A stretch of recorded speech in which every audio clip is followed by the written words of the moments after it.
dirahmati Allah Subhanahu wa taala. Pada pertemuan lalu kita telah membahas tentang bagaimana sikap kaum pluralis dan liberalis terhadap hadis-hadis Nabi SAW, bagaimana mereka seperti apa yang telah mereka lakukan terhadap Al-Quran, berusaha menghilangkan kesakralan Al-Quran, kesucian Al-Quran, dan demikian juga mereka lakukan terhadap hadis-hadis Nabi dengan mereka menimbulkan keraguan mereka hadis-hadis Nabi tidak bisa di zaman Rasulullah SAW, pencatatannya tertunda, ada abad kedua, kemudian banyak hal yang mereka ungkapkan seakan-akan hadis-hadis telah terlupakan sehingga keautentikannya tidak bisa dipertanggungjawabkan. Ini sudah kita bahas pada pertemuan yang lalu. Pada pertemuan kali ini kita akan bahas tentang bagaimana contoh mereka berdalil dengan hadis-hadis dengan pemahaman mereka sendiri untuk menegakkan pemahaman liberalisme dan pluralisme. Sebelum kita menyampaikan akan kewajiban mereka, perlu kita ingatkan bahwasanya kita tahu deh tafsir hadis ini, metode tafsir hadis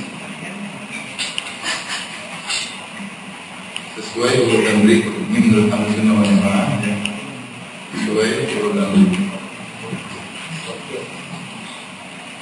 Yang pertama adalah tafsir hadis dengan hadis. Tafsir hadis dengan riwayat-riwayat yang datang itu dengan hadis yang lain. Dan ini bisa kita lihat ketika kita meneliti mana satu hadis, banyak ulama terkadang mengumpulkan riwayat-riwayat yang lain sehingga nampak penafsirannya dari jalan-jalan yang lain. Dengan demikian satu hadis baru diketahui maknanya secara sempurna jika seluruh jalannya dikumpulkan. Oleh karenanya Imam Ahmad pernah berkata, al-hadis di dalam tujma' turuquhu, di dalam tajma' turuquhu la tafhamu. Jika hadis-hadis tidak dikumpulkan jalan-jalannya, maka ya kau tidak akan memahaminya. Jadi tafsir hadis dengan hadis ini dengan dua metode. Pertama, satu hadis dikumpulkan seluruh jalan-jalannya,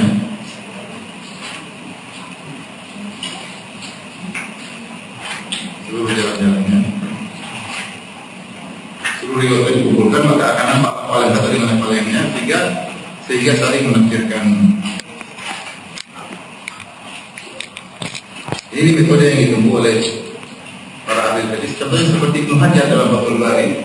Itu hadis dalam Sahih Bukhari kurang dipahami maknanya, maka dia datangkan riwayat-riwayat dari buku-buku hadis yang lainnya, dari Sunan Abi Dawud, dari Sunan Nasa'i, sehingga tampaklah setelah dikumpulkan seluruhnya apa maksud hadis ini. Ini metode pertama. Metode kedua, ya, satu hadis ditafsirkan dengan hadis yang lain, dengan hadis yang lain.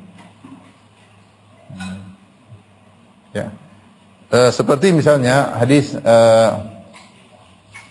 idza taqal khitanani faqad wajaba al-ghuslu wa illam yunzil. Misalnya, jika bertemu dua tempat sunat, artinya ketemu antara kemaluan laki-laki dengan tempat sunat wanita, yaitu dengan kemaluan wanita, sudah terjadi penetrasi, maka tetap wajib mandi junub meskipun belum ejakulasi.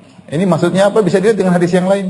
Dalam hadis yang lain kata Nabi sallallahu alaihi wasallam, "Idza jalasa baina syu'abihal arba' tsumma jahadaha faqad wajabal ghuslu wa illam yunzil." Jika seorang laki sudah duduk di antara cabang wanita, sudah melakukan penetrasi, maka tetap wajib mandi meskipun tidak mengeluarkan air mani. Ya. Jadi ini mudah, dan metode ini dua-duanya dilakukan oleh para ulama.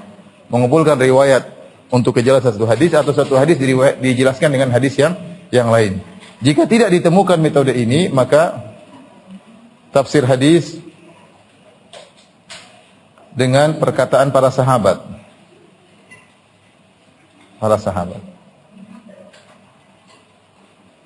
Ya. Terutama sahabat yang meriwayatkan hadis tersebut.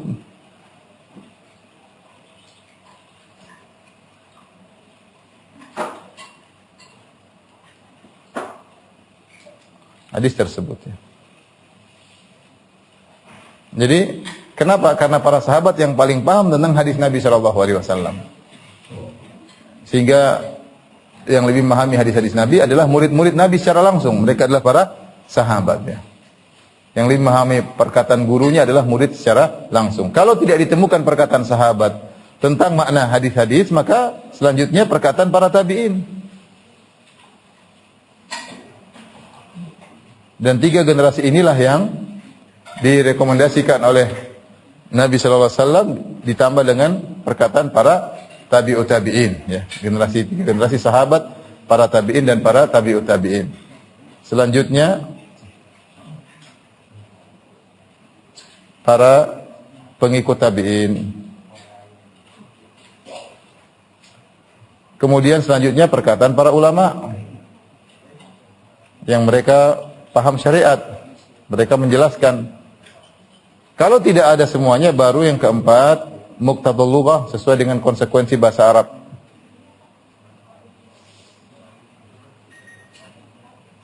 Nah, inilah metode memahami hadis menurut ahlu sunnah wal jamaah.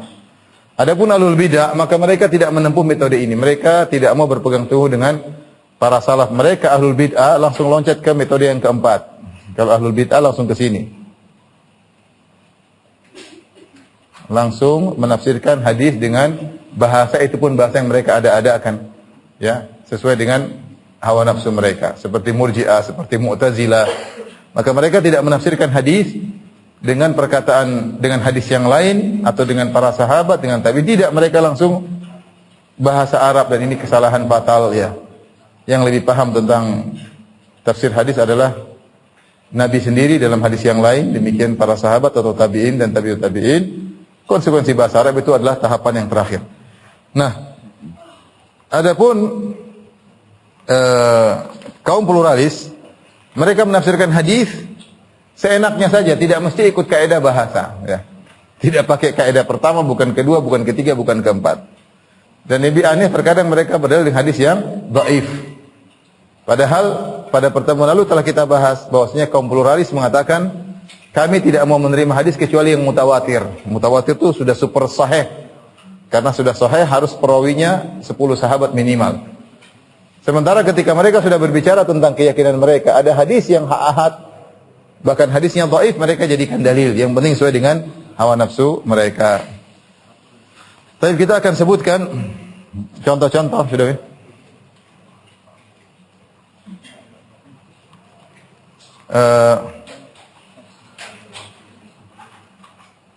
Contoh mereka tidak menerima, pernyataan mereka tidak menerima tafsir dari para salaf seperti dalam fikih lintas agama, ya.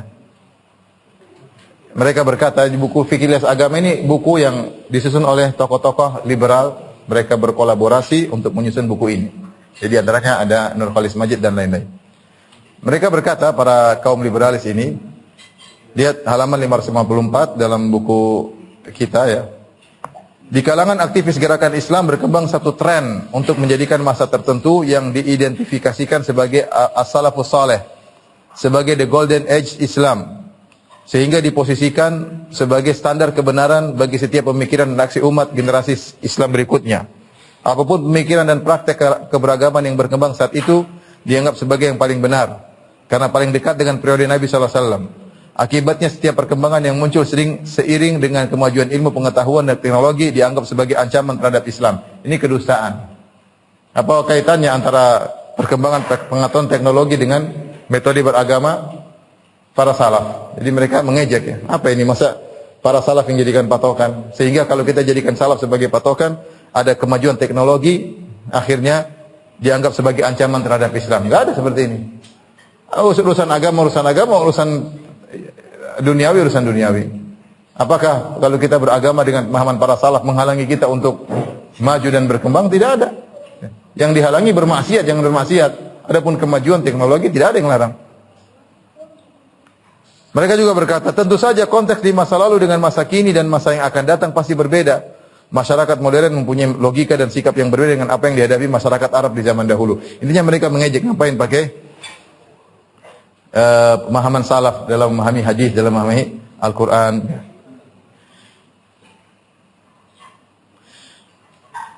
Taib. Sekarang kita bahas subhat mereka yang pertama.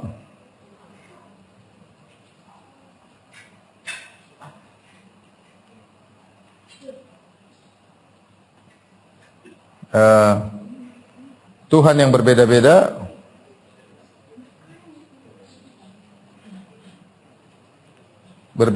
hakikatnya satu, hakikatnya sama. Ya, sehingga kata mereka Tuhan itu sesuai keyakinan masing-masing. Perasaan atau keyakinan masing-masing penganut.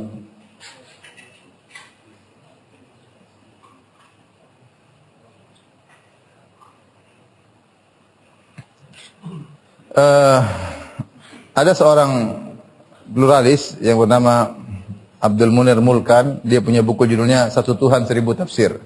Satu Tuhan Seribu Tafsir. Mau ditafsirkan Tuhan seperti apa, ya Tuhannya itu juga. Dan semuanya benar. Ya. Abdul Munir Mulkan berkata, apa yang diperdebatkan tentang Tuhan oleh semua pemeluk agama itu tidak lain adalah Tuhan yang satu dan tunggal. Itu sendiri dengan beragam sebutannya. Jadi mau bilang Tuhan Allah sama dengan Yesus, sama dengan Siddhartha Gautama, sama dengan Brahmana, sama dengan Wisnu, sama dengan Siwa, semua Tuhan yang disebut hakikatnya cuma satu, meskipun namanya berbeda-beda. Makanya dia bilang satu Tuhan 1000 tafsir. Dan ini didukung juga oleh seorang bernama Media Zainul Bahri, ya, dalam bukunya, ya, Satu Tuhan banyak agama, ya, disertasi kalau tidak salah, Satu Tuhan banyak agama. Dia berdalil dengan perkataan Ibnu Arabi. Ibnu Arabi berkata, warna air adalah warna bejana yang ditempati. Kalau air kita taruh di bejana biru, warna air kelihatan biru. Kalau kita taruh air di bejana warna coklat, kelihatan airnya warna coklat. Itu sebabnya Tuhan berkata, aku adalah dalam sangkaan hambaku tentangku. Jadi Tuhan itu terserah kita mau sangkakan Tuhan sebagai apa, Tuhan seperti itu. Karena Tuhan menyesuaikan dengan persangkaan hamba, sama seperti air yang menyesuaikan warnanya dengan warna bejana. Kemudian mereka berdalil dengan sabda Nabi dalam hadis qudsi, ana inda dhanni abdi bi. Ya. Perhatikan, dalilnya apa? Mereka punya dalil. Dalilnya bahwa Tuhan ibarat air, kemudian keyakinan ibarat bejana. Ketika keyakinan ibarat bejana, maka Tuhan bisa berwarna-warni sesuai dengan warna bejana. Apapun warnanya, tetap saja intinya adalah air. Paham maksudnya sisi pendalilannya? Sisi pendalilannya bahwasanya demikian, Tuhan itu seperti air, dia bisa menyesuaikan dengan kondisi bejana. Warnanya bejana biru, dia berwarna biru. Bejananya warna kuning, jadi warna kuning, kelihatan warna kuning. Maka seperti itulah Tuhan. Kemudian dia Media Zainul Bahri berdalil dengan perkataan Ibnu Arabi yang berdalil dengan hadis qudsi, ana inda dhanni abdi bi. Aku sesuai, yaitu Tuhan maksudnya, aku sesuai, kata Allah, aku sesuai dengan persangkaan hambaku kepadaku. Semuanya benar. Makanya Ibnu Arabi mengatakan dalam syairnya, aqadal khalaiqu fil ilahi aqaida wa ana syahidtu jami'a ma taqaduhu. Kata Ibnu Arabi, orang-orang bikin keyakinan tentang Tuhan. Semua keyakinan mereka benar, saya yakin. Karena dia punya akidah bahwasanya Tuhan itu sesuai. Kau mau yakini Tuhan seperti apa, Tuhan bisa menyesuaikan. Tuhan bisa menyesuaikan, semuanya benar karena tertuju pada air yang sama, kepada Tuhan yang sama. Satu Tuhan 1000 tafsir, satu Tuhan banyak agama. Ini dalil mereka. Ini contoh. Mereka melegalkan pluralisme, semuanya agama benar dengan dalil. Ini hadis sahih. Ana inda dhanni abdi bi, aku tergantung persangkaan hambaku. Maksudnya apa? Apapun persangkaan hambaku tentangku, maka itu benar. Akulah Tuhan. Mau aku disangka Yesus, benar. Mau aku disangka Bunda Maria, benar. Mau aku disangka Siddhartha Gautama, benar. Mau aku disangka sebagai Dewa Siwa, Dewa Brahmana, Dewa Wisnu, benar semuanya. Dan itu aku adalah aku, tetap aku adalah Allah, sesuai dengan persangkaan masing-masing penganut agama. Bagaimana membantah bantahan? Atau sudah benar ini syubhat? bantahan. Pertama, hadis ini datang dalam lafal yang lain. Pertama, hadis ini bahkan disebutkan oleh Ibnu Arabi. Ibnu Arabi ketika dalam kitabnya Fusul Hikam dia menyebutkan riwayat ini, dan ini riwayat yang sahih.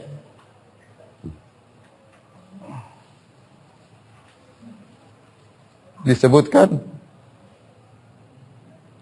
dalam riwayat yang lain,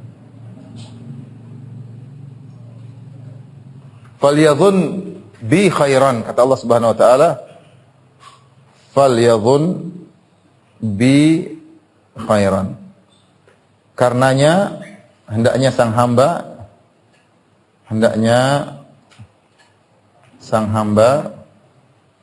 berbaik sangka kepadaku.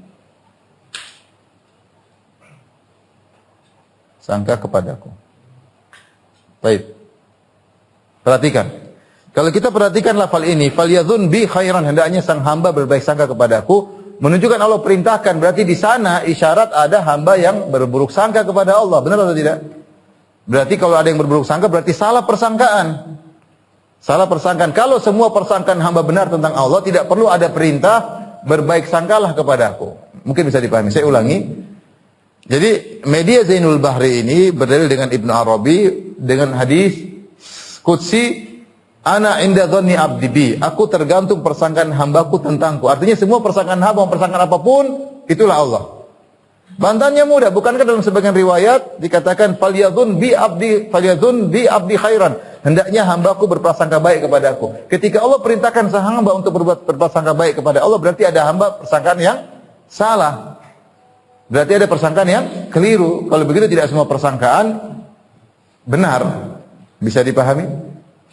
Atau nggak paham? Ketika Allah menyuruh berprasangka baik, berarti ini menunjukkan ada persangkaan hamba tentang Tuhan yang keliru, yang salah, makanya disuruh berprasangka baik. Berarti tidak semua persangkaan benar.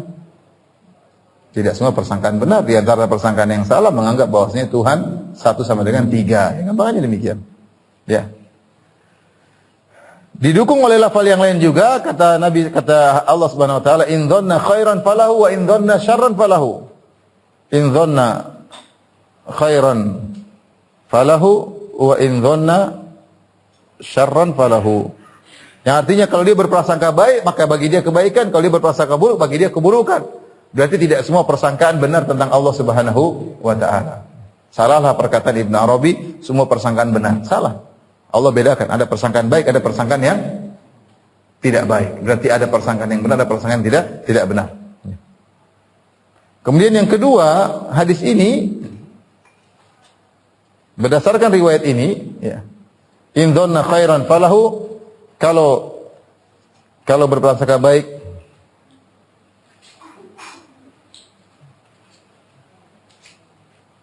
baginya kebaikan, maka baginya kebaikan.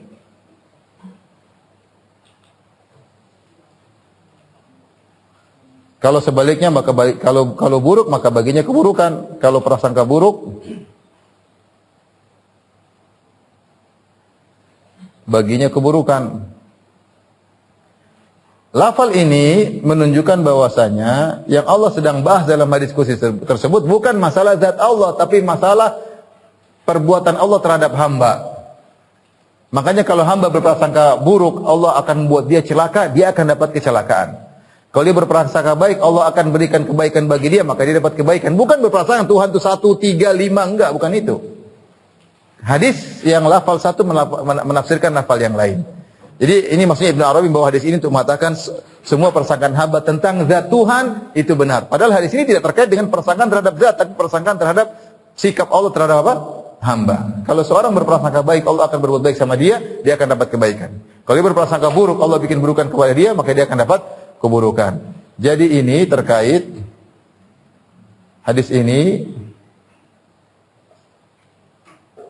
terkait dengan persangkaan terhadap sikap Allah terhadap hamba. Bukan tentang zat Allah. Bukan tentang zat Allah. Jadi demikian ketika kita ingin meneliti makna suatu hadis, kita harus mengumpulkan jalan-jalannya agar jelas makna hadis tersebut. Gawin?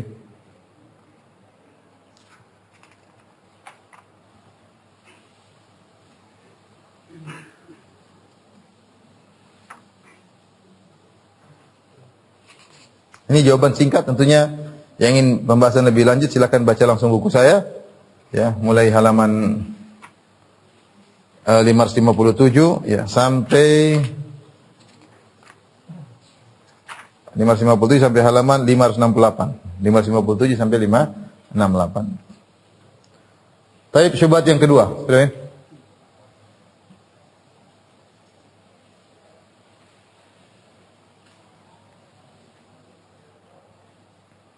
Mereka berdalil dengan sabda Nabi, "Idhabu fa antumut thalaqa." Hadis masyhur ya. "Idhabu fa antumut thalaqa." Kata Nabi, "Idhabu fa antumut thalaqa." Artinya apa? Pergilah kalian wahai orang-orang Quraisy. Pergilah kalian wahai kaum musyrikin Arab, wahai musyrikin Mekah. Sesungguhnya kalian bebas. Sesungguhnya kalian bebas.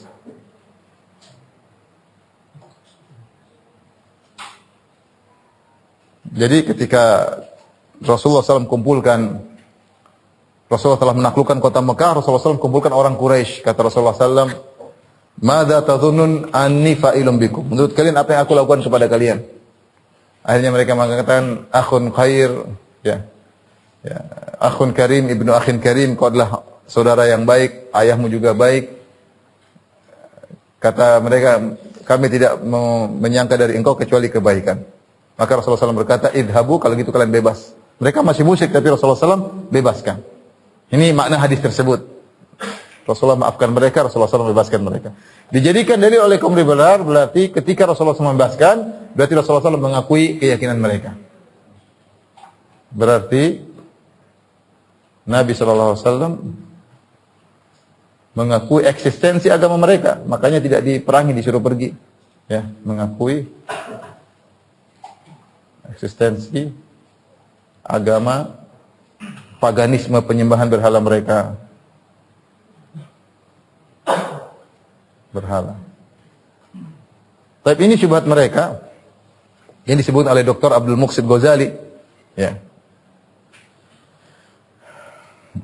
Dalam bukunya Argumen Pewaris Agama halaman 6 sampai 7, dia mengatakan setelah menyebutkan tentang hal ini, dia mengatakan intinya Nabi mengakui keberadaan agama-agama lain yang tumbuh dan berkembang di Arab saat itu dan menghargai hak-hak pengikutnya. Apa dalilnya Nabi menghargai? Karena Nabi mengatakan silakan bebas. Bagaimana bantahan? Bantahan sangat mudah ya. Pertama, hadisnya dhaif. Hadis dengan lafal tersebut dhaif secara sanad. Mereka ini orang liberal, kalau sudah mau berdalil pakai hadis apapun, hadis palsu mereka jadikan dalil.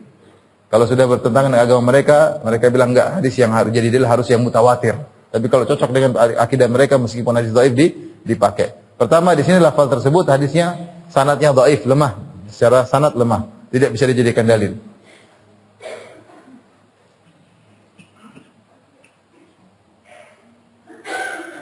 Dijadikan dalil apalagi dalam masalah akidah.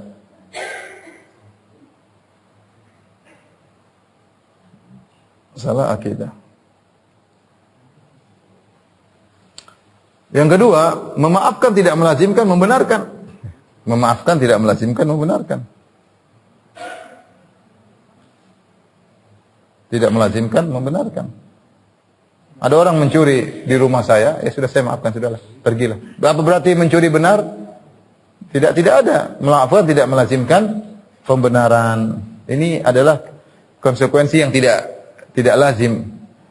Apakah bisa dipahami kalau Nabi membebaskan mereka Berarti Nabi maafkan, berarti Nabi membenarkan? Jawabannya tidak. Yang ketiga, kenapa Nabi membebaskan? Berarti mereka telah melakukan kesalahan. Buktinya Mekah ditaklukkan dengan secara kasar, dengan secara paksa. Mekah ditaklukkan dengan paksa. Makanya disebut dengan Fatu Makkah. Disebut apa? Fatu, penaklukan kota Mekah. Nabi datang. Nabi paksa. Berarti Nabi tidak menganggap eksistensi mereka. Buktinya Nabi apa? Perangi. Cuman mereka kalah. Akhirnya mereka tunduk. Dari mana? Karena mereka Nabi kasihan, ya udah pergi aja. Tapi ketika Nabi menaklukkan dengan paksa, menunjukkan Nabi tidak mengakui eksistensi mereka. Buktinya di perang. Kemudian yang keempat, ya. Jadi Nabi berkata ketika Fatu Makkah, Nabi berkata,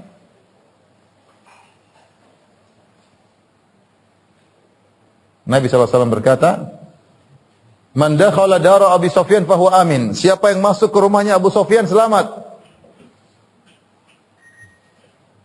Man aghlaqa babahu fahuwa amin. Siapa yang menutup pintunya selamat. Man alqasilahu fahuwa amin. Siapa yang melemparkan senjatanya maka dia selamat. Menunjukkan yang berani keluar tidak selamat, ya kan?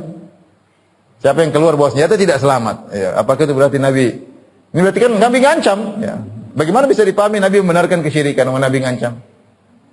Kemudian yang kelima, jelas dalam cerita Fatu Makkah, setelah itu Nabi menghancurkan patung-patung di Ka'bah. Jelas sekali. Nabi ambil tongkatnya, kemudian dia hancurkan patung. 360 patung Nabi hancurkan setelah itu. Setelah itu, Nabi menghancurkan 360 patung di Mekah. Sambil Nabi berkata, "Ja'al haq wa zahaqal batil." Telah datang kebenaran dan telah sirna kebatilan di sekeliling Ka'bah. Bahkan bukan cuma itu, setelah Fatu Makkah Rasulullah SAW kirim para sahabat untuk menghancurkan berhala-berhala yang ada. Di antaranya Khalid bin Walid dikirim untuk menghancurkan berhala Uzza. Sebagian sahabat Lata disuruh hancurkan, Manat disuruh hancurkan. Kemudian dibilang bahwasanya Nabi mengaku eksistensi penyembahan terhadap berhala. Omong kosong orang liberal ini, tukang ngibul ya. Gimana Rasulullah hancurkan berhala-berhala tersebut? Kemudian dibilang Nabi mengakui agama kesyirikan. Ajib orang-orang liberal ini.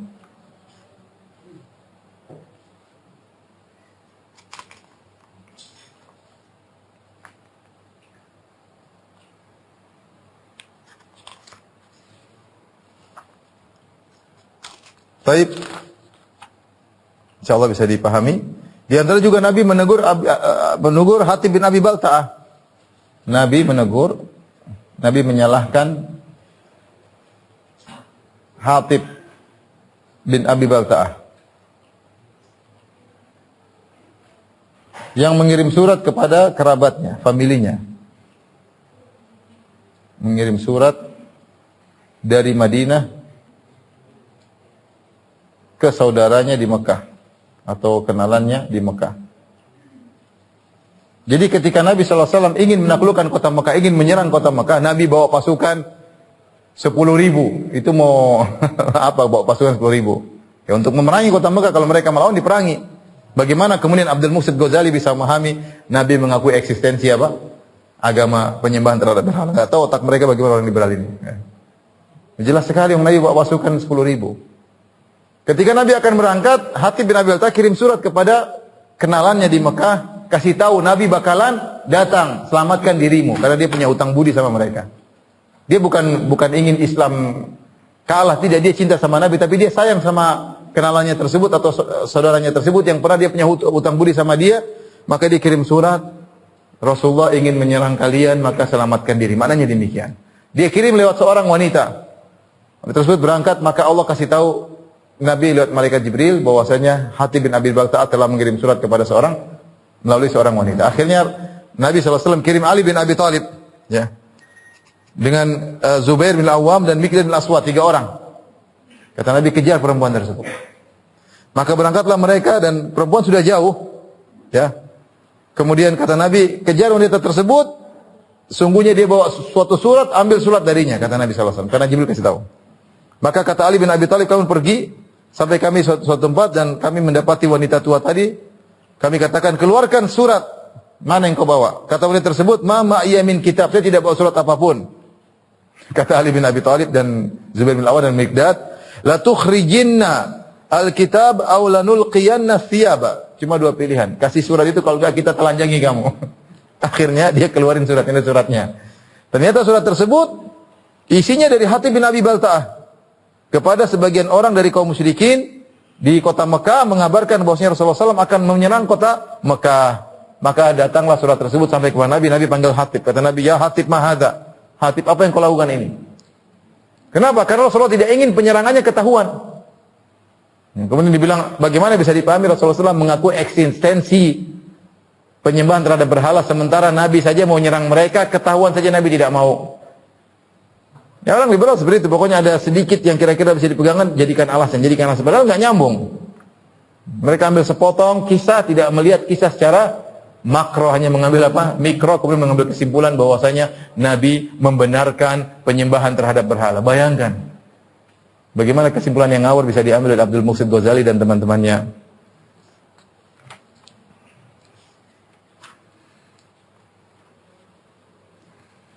Baik.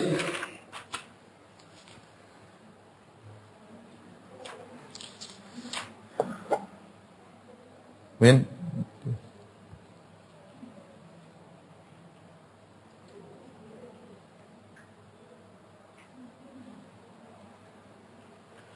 Syubhat berikutnya,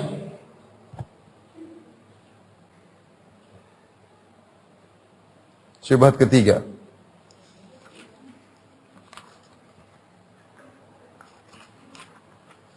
Saya langsung syubhat keempat ya.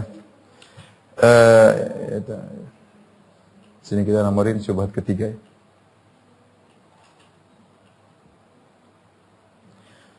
Mereka berdalil dengan perjanjian Piagam Madinah. Berdalil dengan Piagam Kota Madinah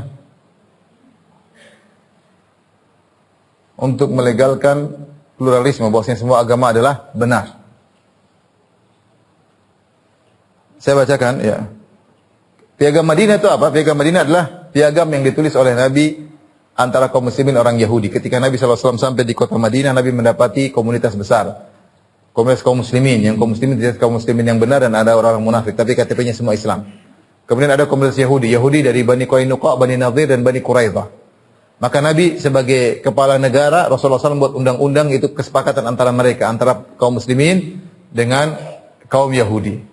Dipahami oleh orang-orang liberal bahwasanya kesepakatan ini menunjukkan bahwasanya pembenaran terhadap agama Yahudi. Nggak nyambung. Kita buat kesepakatan sama orang di satu RT, ada yang ateis, berarti apa kita membenarkan? Masih sederhana. Kita memang buat kesepakatan berarti kita membenarkan pihak lawan kita yang bersepakat dengan kita. Tidak ada konsekuensi demikian. Misalnya kita di RT lah, di RT tentang kita ada yang ateis, ada yang PKI misalnya, ada yang Yahudi, ada yang tukang mabuk, kemudian kita bikin kesepakatan kalau ada orang dari luar kita sama-sama bela kampung ya. Bukan berarti saya membenarkan tukang mabuk, saya benarkan ateis, tidak ada hubungannya. Ini sekedar untuk bela negara. Kalau ada yang menyerang ya kita sama-sama kerjasama. Bukan berarti saya membenarkan apa keyakinan mereka dan apa yang mereka lakukan. Sederhana saja. Ya.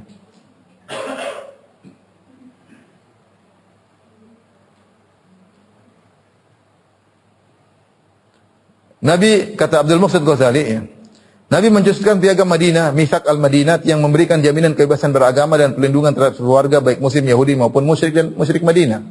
Ya. Tetapi tidak ada kelaziman bahwasanya Nabi membenarkan seluruh agama sebagaimana yang kalian yakini. Pluralisme agama, semua agama benar, semua agama mengantarkan kepada surga. Ya. Ini tidak benar. Karena itu Nabi merasa perlu memperjuangkan kebebasan beragama. Jadi Nabi memperjuangkan, karena bayangkan dia mengatakannya. Sekalipun wahyu Al-Quran tegas menyatakan perlunya menjamin kebebasan beragama. Mana tugas Al-Quran mengatakan bebas beragama itu di mana? Kata dia, Al-Quran telah tegas menyatakan perlunya menjamin kebebasan beragama. Nabi Muhammad tidak memandang cukup dengan anjuran kitab suci umat Islam tersebut. Nabi tampaknya menyadari bahwa ketentuan-ketentuan Al-Quran tidak bisa mengikat umat agama lain. Karena itu Nabi merasa perlu memperjuangkan kebebasan beragama, melalui jalur politik dengan membuat konstitusi yang mengikat semua elemen masyarakat Madinah. Jadi dia mengatakan Nabi memperjuangkan kebebasan beragama. Dari mana seperti ini?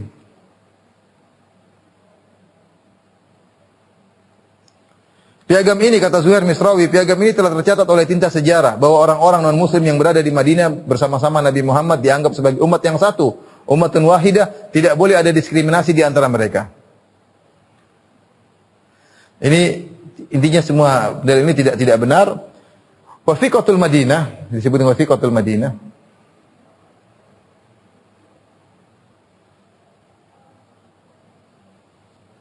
Piagam Madinah, ini piagam maksudnya perjanjian kesepakatan.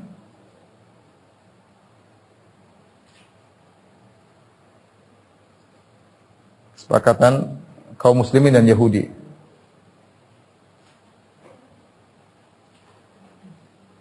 Di kota Madinah. Datang dalam sanadnya, datang dalam riwayat yang sahih.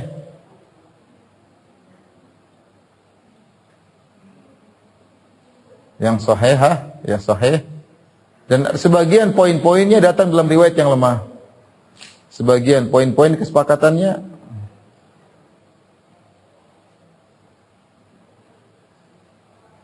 datang dalam riwayat yang lemah.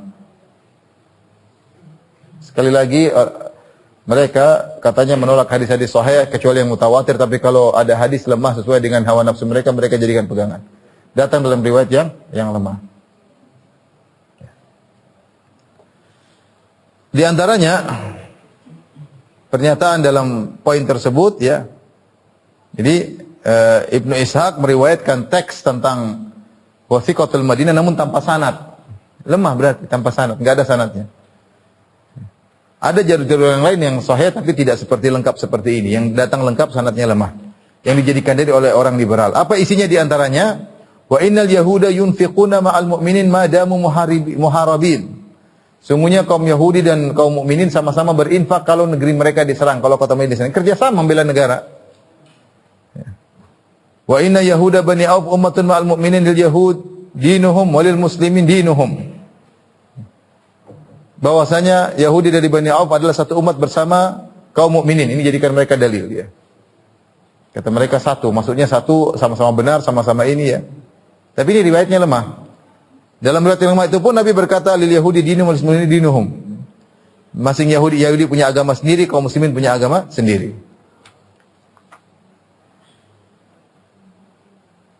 Tetapi di antara pasal-pasal poin-poin perjanjian Madinah yang dijadikan dalil oleh kaum liberal, ternyata ada poin yang mereka sembunyikan. Sanadnya lemah, tapi ada poin mereka pilih poin-poin yang menurut mereka cocok dengan mereka, ada poin yang mereka sembunyikan. Di antara poin tersebut, wa innakum mahma ikhtalaftum fihi min syai'in fa inna maraddahu ila Allah azza wa jalla wa ila Muhammad sallallahu alaihi wasallam. Yang artinya kalian kalau berselisih apapun maka kembalinya harus kepada Allah dan Rasulnya. Gimana? Kata mereka semua agama sama, tidak ada diskriminasi dalam piagam Madinah. Ternyata ada poin yang tidak sesuai dengan keinginan mereka. Bahwasanya kalau ada perselisihan antara kalian, antara Yahudi, antara kaum mukminin, hukumnya harus kembali kepada siapa? Allah dan Rasulnya. Ya, berarti tidak ada pengakuan terhadap mereka. Kalau ada masalah harus kembali. Mereka hanya diakui dalam rangka bela negara, harus sama-sama infak. Jangan kaum muslimin saja kalau diserang sama musyrikin, kaum muslimin yang perang. Kalian juga tinggal kota Madinah ikut perang dong. Tapi kalau ada perselisihan, keputusannya di tangan Muhammad sallallahu alaihi wasallam. Dalam juga sabda yang lain dalam Wathiqatul Madinah tersebut, wa innahu makana baina ahli hadhihi sahifa min hadatsin aw istijarin yakhafu fasadahu fa inna maraddahu ila Allah azza wa jalla wa ila Muhammad sallallahu alaihi wasallam. Apapun yang terjadi di antara penanda tangan perjanjian ini Yahudi dan kaum mukminin, kalau terjadi suatu permasalahan atau pertikaian yang dikhawatirkan akan merusak, menimbulkan kerusakan, maka tempat kembalinya adalah Allah dan Muhammad sallallahu alaihi wasallam.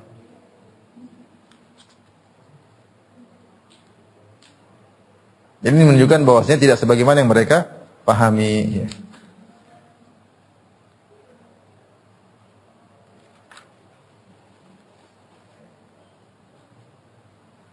Bahkan datang dalam penukilan yang sahih bahwasanya ada diskriminasi antara muslim dan kafir. Dalam hadis Abu Juhaifah, dia berkata, aku bertanya kepada Ali bin Abi Thalib, hal indakum kitabun, wahai Ali, apakah kau punya catatan hadis yang semisalnya? Kata Ali, la illa kitabullah au fahman utiyahu rajulun muslim au ma fi hadhihi sahifah. Kata Ali, tidak ada yang saya diberikan kecuali Al-Quran atau pemahaman yang diberikan kepada seorang muslim dan apa yang tertulis dalam lembaran catatan saya. Fama fi hadhihi sahifah, apa yang terdapat dalam lembaran catatanmu? Di antaranya kata Ali bin Abi Thalib, la yuqtalu muslimun bi kafir. Seorang muslim tidak boleh dibunuh gara-gara membunuh orang kafir. Kita tahu hukum asalnya an-nafsu bin nafs. Kalau ada seorang muslim bunuh orang muslim, maka orang muslim harus dibunuh juga. Tapi ternyata dalam kehidupan antara kaum muslimin dengan kaum kafirin yang tinggal di areal kaum muslimin, jika ada orang muslim bunuh orang kafir, maka orang mukmin tidak dibunuh. Kenapa? Karena beda statusnya. Karena beda apa? Statusnya. Tidak mau disamakan dalam syariat Islam orang beriman dan orang tidak beriman. Sehingga kalau orang mukmin membunuh orang kafir, maka ada hukumnya, tapi tidak sampai dibunuh juga. Ya.